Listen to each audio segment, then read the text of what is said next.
Aí eu quero pegar detalhes para vocês. Olha como que a vida da mulher era difícil. Da primeira noite, né, da noite de núpcias deles, né, quando eles iam consumar o casamento. Como eu falei, o casamento foi feito por procuração, né? Ela já chegou aqui casada, não tinha nem chance de falar que não queria. Ela já chegou aqui casada. E aí eu vou ler para vocês o relato da primeira Flávia, noite. Oi, Pablo. Do casamento ter sido feito até a consumação foi quanto tempo? Levou um tempinho, levou alguns meses, levou um tempinho. Espetáculo, hein?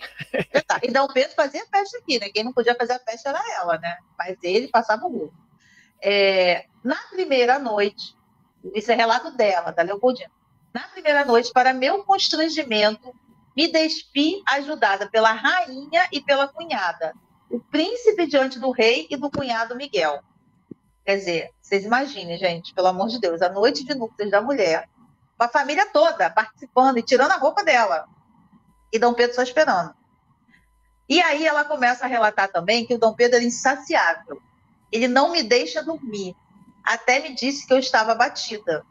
Isso no início, né? E rolava uma pressão muito grande para engravidar logo. Isso era muito comum nos casamentos, né? Nesses casamentos reais. A mulher tinha que logo ter filho. E ela demorou. Ela teve 7 filhos, mas ela demorou um pouquinho a engravidar. O que gerava nela um estresse absurdo, uma crise de ansiedade, porque ela precisava engravidar. O papel dessa mulher era o quê, gente? Casar, ter filho e ficar cuidando dos filhos e dar herdeiros para assumir o trono, né? Futuramente assumir o trono. Flávia, será que aí foi a invenção do cinema pornô? Ai, gente, olha, não quero nem pensar. Né? Ao vivo, né? A gente lendo essas coisas, eu pensei, meu Deus do céu, todo mundo vendo, cara. O constrangimento dessa mulher. Primeira noite, com um cara que ela nem conhecia direito. Olha, graças a Deus eu sou mulher no século XXI, porque não tem condições. E aí tem outro relato aqui que eu achei interessante. Segundo a viajante inglesa Maria Graham, ela ouviu histórias que a Leopoldina era constantemente ignorada pelo marido. E a ponto de ser chamada a atenção pela mãe. A Carlota Joaquina chamava constantemente a atenção do Dom Pedro para que ele desse mais atenção à esposa. E a gente já sabe que ele não dá. A Leopoldina sabia de todos os casos que ele tinha. Ela sabia de todos os casos que ele tinha. O pior, com certeza, para ela, o que mais pesou foi da Domitila, porque ele se apaixonou pela Domitila.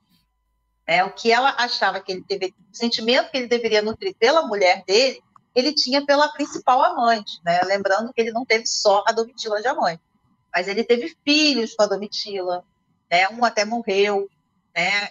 Então, assim, isso pesava muito para a Leopoldina.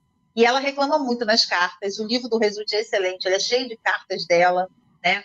Ela reclama muito, dizendo que a vida dela no Brasil era muito monótona e que ela sentia falta da vida que ela tinha, de mais liberdade lá em Viena.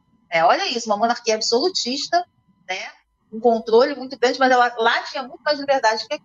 Né? Então, assim, o Dom Pedro não levava ela para passear, como ele levava a Domitila, né?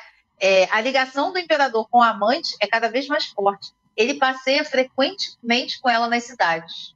Quer dizer, o que ele não fazia com a Leopoldina, ele fazia com a Domitila. Então tem um peso muito grande, né?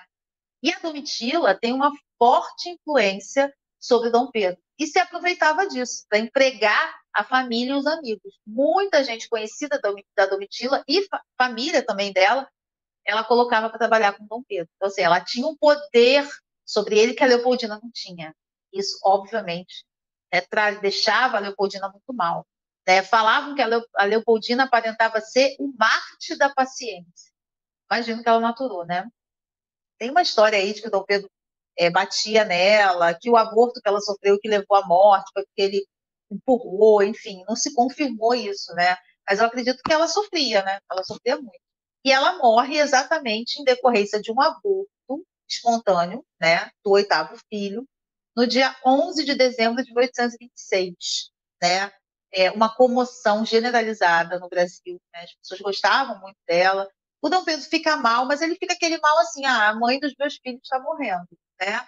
Não é um mal porque ele está perdendo a mulher da vida dele, né? Como era a Domitila, por exemplo. Então, assim, a gente não tem, como eu falei, né, gente, casamento arranjado, nem de um lado nem de outro, mas ela vem com a expectativa, né, de que ele vai se apaixonar, de que ele vai só ficar com ela, e a gente sabe que não acontece, né? Então, assim, Eu quis trazer um pouquinho aqui dos dois, eu quis trazer também um pouquinho da convivência deles, que era bem complicada, e eu quis trazer um pouquinho também do sofrimento dessa mulher, né? Acho que a Leopoldina merece, né?